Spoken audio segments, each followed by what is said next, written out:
doesn't love a good origin story? I'm Christy Birchville. We've been working our way through the book of Luke. And you know what? That's exactly what we see here. Luke is building Jesus's origin story. As he's trying to explain to Theophilus, who he's writing the book to, you need to understand the background. Where does Jesus come from? Who is this man who just appears on the scene and does these incredible and amazing things? Now, if you've missed any of the previous chapters, sessions through this, you can click on the link in the description below. It'll take you to the full playlist. Today, we are in Luke chapter 3. If you read through the entire chapter 3, you can run into an awful lot of names, especially in the second half of the chapter.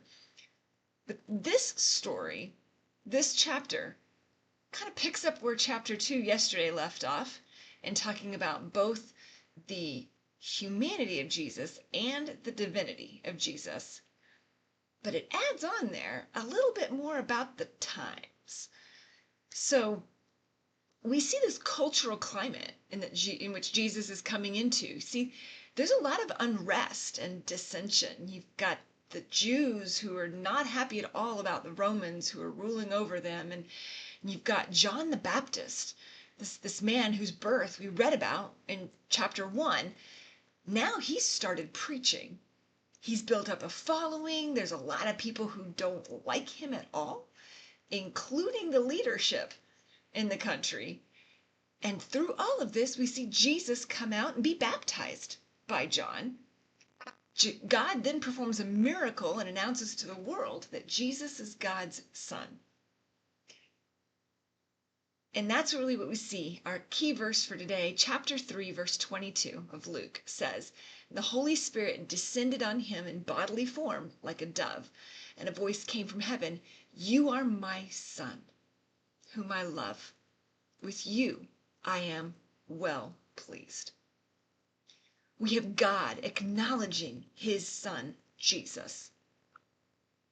And then the chapter goes through the rest of the genealogy of Jesus from the human parentage. So again, fully God, fully man.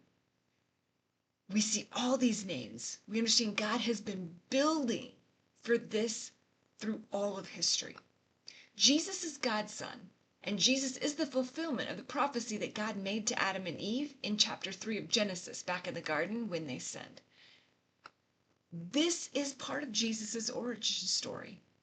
Jesus is both God and man.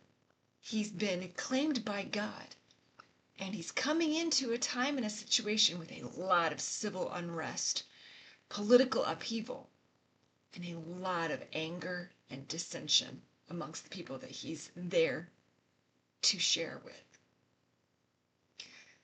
What a crazy, tumultuous time for Jesus to come. And yet, as Luke lines this out, it is exactly the perfect time for exactly what God had planned. If we're going to say that we know and love Jesus, we need to understand his origin story. We need to understand how it is that he came about in this time and what was life like for him in that moment, in that time. Because God chose that exact time to bring Jesus and put in motion a plan that he had spent thousands of years putting into place. Such an amazing thing to look at, and these observations from Luke, I think, are tremendous. Now, make sure that you like and subscribe, because I'd love to see you as we continue through. We'll be in Luke chapter 4 tomorrow. Thanks.